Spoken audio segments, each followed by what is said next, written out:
சகோதரனை நியாயம் இல்லாமல் கோபித்துக் கொள்பவன் நியாய தீர்ப்புக்கு ஏதுவாய் இருப்பான்.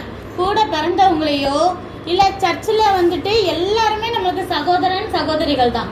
எல்லாருமே வந்து உங்களை மாதிரி தேவ பிள்ளைங்களுடைய அம்மா அப்பாவுக்கு பிறந்த பிள்ளைங்களா தானே இருப்பாங்க. அவங்களும் உங்களுக்கு யார் தான்? சகோதரன் சகோதரி தான். அப்ப யாருமே நம்ம வந்து அவங்க மனசு கஷ்டப்படுற மாதிரி திட்டக்கூடாது.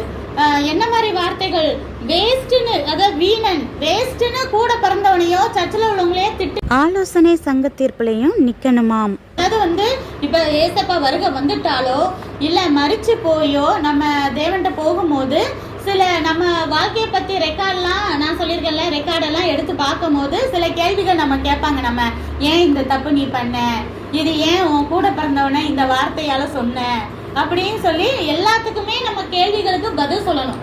நம்ம மன்னிப்பு கேட்டு திருந்திட்டோம்னா அதெல்லாம் அழிஞ்சிரும். நம்ம ஒருவேளை கேட்காமலேயே மறிச்சு போயிட்டாங்க, ஏதோ ஒன்று ஆயிடுச்சுன்னா என்ன செய்யணும்? அங்கே போய் நம்ம தேவன்கிட்ட கணக்கு கொடுக்கணும். அப்போ கேட்பாராம்,